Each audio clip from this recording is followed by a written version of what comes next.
ng nagbabagang balita.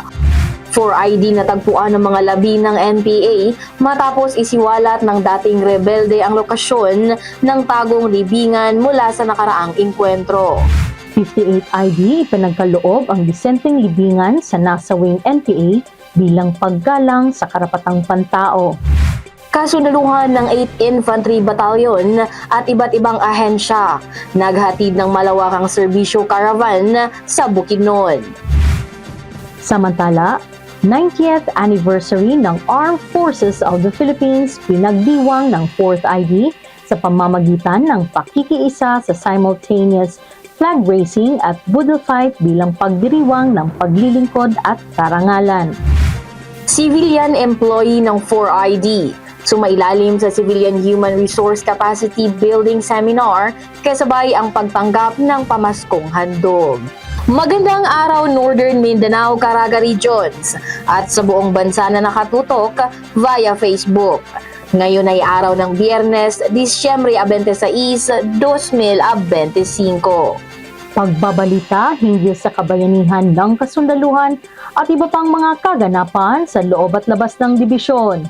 Ito ang 4ID News Bayani Updates. Simulan natin ang balitaan. Matagumpay na isinagawa ng mga tropa ng 58th Infantry di Malulupig Battalion sa ilalim ng operational control ng 402nd Infantry Stingers Brigade ng 4th Infantry Diamond Division Philippine Army ang paghuhukay at pagkuha ng mga labi ng mga dating kasapi ng New People's Army sa sitio Mangilit, Barangay Balason, lungsod ng Hingoog City. Naging posible ang operasyon matapos isiwalat ng mga dating rebelde ang lokasyon ng pinaghihinalaang libingan. Agad na rumisponde ang mga tauhan ng 58IB at maingat na hinukay ang lugar upang mabawi ang mga labi. Tiniyak ng 58IB na isinagawa ang paghuhukay na may paggalang at dignidad alinsunod sa mga prinsipyo ng humanitarian law. Layunin ng operasyon na mailipat ang mga labi sa angkop na libingan upang mabigyan ng maayos at marangal na huling hantungan ang mga nasawi at mabigyan na rin ng kapanatagan ang kanilang mga pamilya. Ayon naman kay Lieutenant Colonel Leoncito Grizola Jr., ang commanding officer ng 58IB, mahalaga ang operasyon dahil ipinapakita nito na ang pagtupad sa tungkulin sa seguridad ay kaakibat ng paggalang sa dignidad ng tao at pagsunod na rin sa makataong pamantayan kahit sa gitna pa ng armadong tunggalian. Samantala, muling pinagtibay ni Major General Michel B. Anayron Jr., ang commander ng 4th Infantry Diamond Division Philippine Army, ang patuloy na paninindigan ng unit sa profesional at tapat na paglilingkod sa sambayanang Pilipino bilang bahagi ng mas malawak na misyon na mapanatili ang kapayapaan at seguridad sa kaayusan sa mga komunidad na apektado ng insurhensiya. Sa kabila ng pagiging kalaban sa armadong tunggalian, ipinagkaloob pa din ng 58th Infantry di Malulupig Battalion sa tulong ng lokal na pamahalaan ng lungsod ng Hingoog ang disenteng libing sa nasawing kasapi ng New People's Army na si Junri Lumumay Ayuma alias Rebo noong Disyembre 20. Si Ayuma ay nasawi sa isang enkwentro sa pagitan ng tropa ng 58ID at mga elemento ng NPA noong Disyembre 14 sa Sitio Mangilit, Barangay Balason, Hingoog City. Natagpuan ang kanyang mga labi matapos isiwalat ng isang sumukong rebelde ang lokasyon ng libingan. Sa koordinasyon ng LGU Hingoog, Philippine National Police at Scene of the Crime Operations, maayos na na-recover at naibigay sa pamilya ang mga labi. Nakalaunan ay inihatid sa St. Peter Funeral Home at inilibing sa pampublikong sementeryo ayon sa kagustuhan ng pamilya. Ayon kay Lieutenant Colonel Leoncito Grizola Jr., Commanding Officer ng 58IB, ang pagbibigay ng disenteng libing ay nagpapakita ng paninindigan ng hukbo sa paggalang sa dignidad ng tao at karapatang pantao, kahit pa ito ay mga dating kalaban. Binigyang diin naman ng pamunuan ng 4th ID sa pangunguna ni Major General Michel B. Anayron Jr. na ang ganitong hakbang ay bahagi ng advokasya ng Armed Forces of the Philippines para sa kapayapaan, pagkakasundo at pagpapagaling ng mga komunidad na apektado ng sigalot. Kasundaluhan ng 8th Infantry Dependable Battalion Philippine Army at iba't ibang ahensya naghatid ng malawakang serbisyo caravan sa Impasugong Bukidnon. Para sa detalye, narito ang buong ulat. Katuwang ng lokal na pamahalaan, iba't ibang ahensya ang kasundaluhan ng 8th Infantry Dependable Battalion Philippine Army sa paghahatid ng serbisyo sa Barangay Sayawan, Impasugong Bukidnon sa pamamagitan ng kanilang serbisyo caravan. Pinangunahan ni Honorable Hetaime Okinlay Gumban, Municipal Mayor ng Impasugong Bukidnon, ang serbisyo caravan na nagbigay ng malawak na hanay ng libreng serbisyo na kabilang dito ang libreng gupit, masahe, serbisyong medikal, pamimigay ng school supplies para sa mga kabataan, food packs para sa mga pamilya, libreng gamot at iba pang mahalagang medisina. Layunin ng mga serbisyong ito na matugunan ang pangangailangan ng mga residente at mapabuti na rin ang kanilang kalusugan at kabuhayan. Nakilahok din sa aktibidad ang pulisya, lokal na pamahalaan at iba't ibang ahensya na nagbigay ng suporta sa koordinasyon at pamamahagi ng serbisyo. Sa pamamagitan ng pagtutulungan, mas naging maayos at mas organisado ang pamamahagi ng tulong at mas maraming residente ang nakinabang. Ayon naman kay Lieutenant Colonel George Halyurina, ang commanding officer ng 8IB, lubos ang pasasalamat ng kanyang unit sa mainit na pagtanggap ng komunidad. Binanggit din niya na mas nagkaroon ng kahulugan ang kanilang pag-alagad dahil ipinakita ng mga residente ang pagkakaisa at pagtutulungan na tila isang malaking pamilya na nagkakapit-bisig sa bawat pangangailangan. Napapanahong balita, serbisyo publiko para sa Pilipino. Jai Hapas, 4ID News Bayani Updates. Samantala, 90th anniversary ng Armed Forces of the Philippines pinagdiwang ng 4th ID sa pamamagitan ng pakikiisa sa simultaneous flag raising at budol fight bilang pagdiriwang ng paglilingkod at karangalan. Para sa karagdagang balita, naka-standby si Kabiyaning Rem Dayot.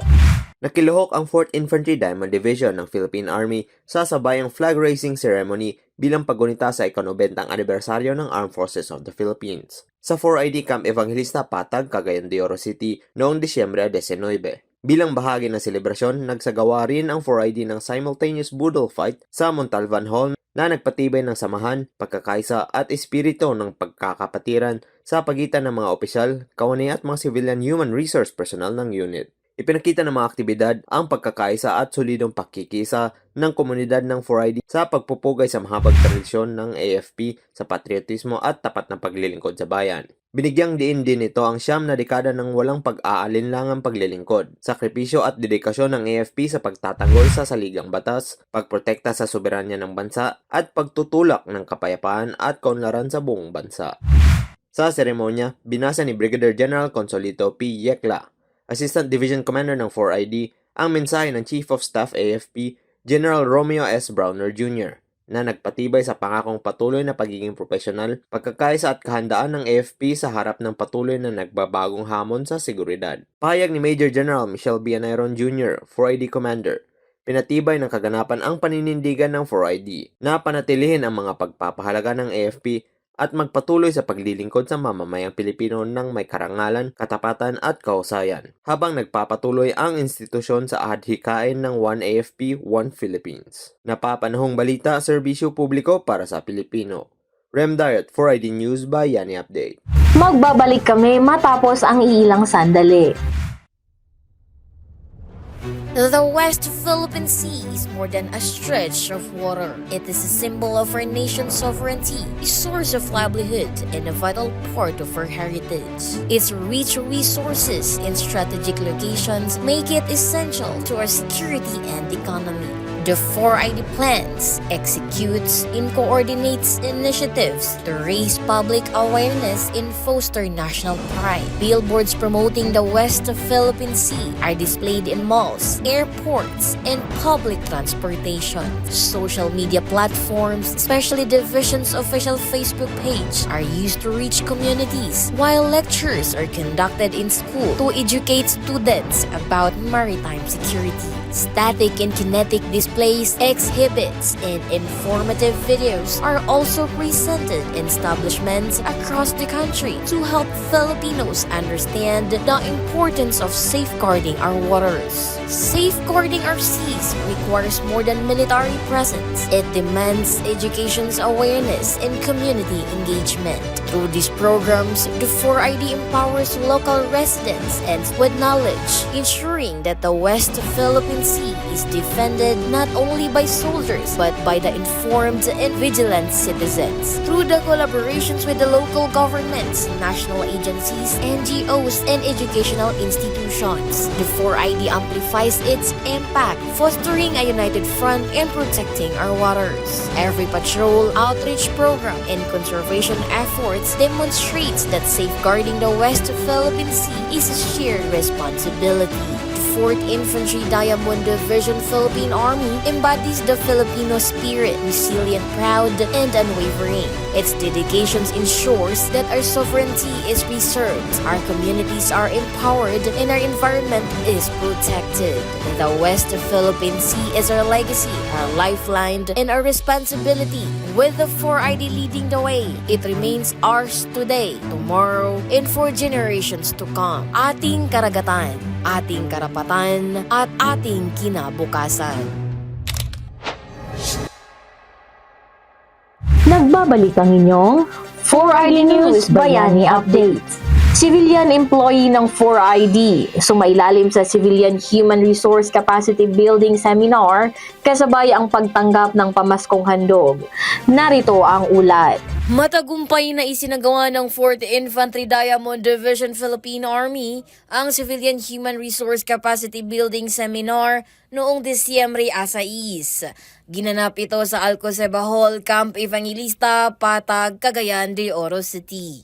Nagtapos ang aktibidad sa isang gift-giving activity na tinawag na Pamaskong Handog bilang pagkilala sa dedikasyon ng mga civilian employee ng 4ID. Pinangunahan ng 4ID Civilian Human Resource Office sa pamumuno ni Ms. Thea Francesca Tabudlong Calago. Ang seminar na nagturo sa mga kalahok tungkol sa patakaran ng organisasyon, administratibong pananagutan, kaugalian at tradisyon ng militar, financial literacy, cybersecurity at responsableng paggamit ng social media. Nagbahagi rin ng kaalaman ang mga eksperto mula sa Civil Service Commission at mga tauhan ng 4ID upang higit pang mapalakas ang profesionalismo at pagpapahalaga sa organisasyon. Pinangunahan ni Major General Michelle B. Aniron Jr., ang commander ng 4ID.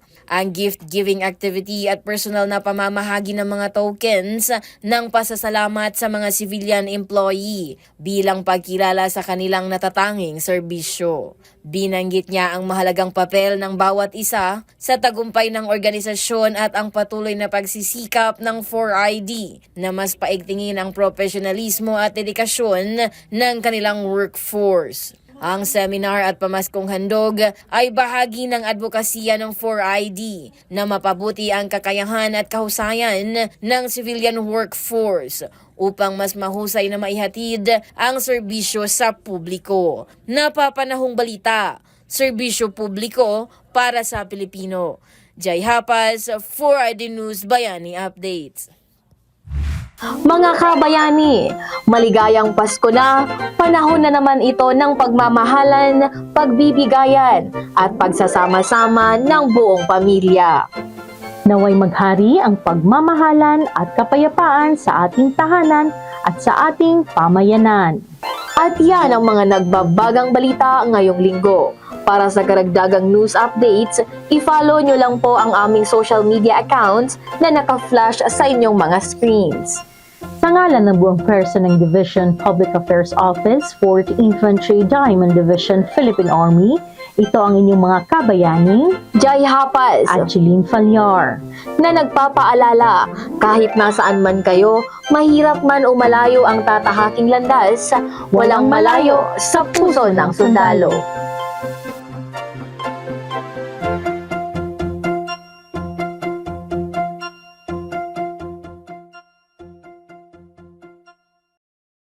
Ating karagatan, ating karapatan, ating kinabukasan. Ang West Philippine Sea ay hindi katang-isip natin lamang. Ito ay atin. At ito ay mananatiling atin hanggat nag-aalab ang diwa ng ating minamahal na bansang Pilipinas.